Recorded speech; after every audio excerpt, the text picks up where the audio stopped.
Hi hello, ഇന്നത്തെ പുതിയ വീഡിയോയിലേക്ക് എല്ലാവർക്കും സ്വാഗതം.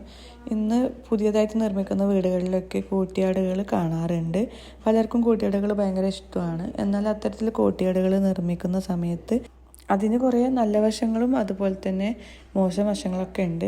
അപ്പോൾ കോട്ടിയാടുകൾ ഇങ്ങനെ ഉണ്ടാക്കുന്ന സമയത്ത് ശ്രദ്ധിക്കേണ്ട കാര്യങ്ങൾ എന്തൊക്കെയാണെന്ന് നമുക്കൊന്ന് നോക്കാം. അപ്പോൾ നമ്മൾ വീടിൻ്റെ സെൻറ്റർ ഭാഗത്തായിട്ട് ഓപ്പൺ കോട്ടിയാടാണ് കൊടുക്കുന്നതെങ്കിൽ തീർച്ചയായിട്ടും അതിൻ്റെ മുകൾ ഭാഗത്ത് അത് ക്ലോസ് ചെയ്യാനുള്ള എന്തെങ്കിലും ഒരു സംവിധാനം ചെയ്യേണ്ടത് അത്യാവശ്യമാണ്.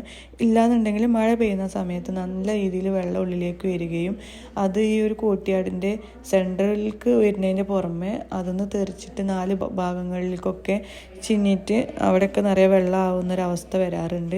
അങ്ങനെ ഉണ്ടാകുന്ന സമയത്ത് നമ്മൾ ശ്രദ്ധിച്ചില്ല എന്നുണ്ടെങ്കിൽ വഴുക്കി വീഴലും അങ്ങനെയുള്ള അപകടങ്ങളൊക്കെ ഉണ്ടാവാനുള്ള ഇടയുണ്ടാക്കും. അതുപോലെ തന്നെ നല്ല രീതിയിൽ വെയിലുള്ള സമയത്താണെങ്കിൽ വീടിൻ്റെ ഉള്ളിൽ നല്ല രീതിയിൽ ചൂടും അതുപോലെ തന്നെ ഭയങ്കരമായിട്ടും ഓവറായിട്ടുള്ള സൺലൈറ്റും ഒക്കെ ആവും ഉണ്ടാവുക. അപ്പോൾ അതും നമുക്കൊരു തരത്തിൽ ബുദ്ധിമുട്ടായി തീരും. അതുപോലെ തന്നെ നല്ല കാറ്റൊക്കെ ഉള്ള കാലാവസ്ഥയാണെന്നുണ്ടെങ്കിൽ നല്ല രീതിയിൽ തന്നെ ആ ഒരു ഭാഗങ്ങളിലും വീടിൻ്റെ ഉള്ളിലൊക്കെ ആയിട്ട് പൊടി വരാനുള്ള ചാൻസും ഉണ്ട്. അപ്പോഴും നമ്മൾ നല്ല രീതിയിൽ ക്ലീൻ ആക്കേണ്ട അവസ്ഥ വരും വീട് മൊത്തത്തിലായിട്ട്.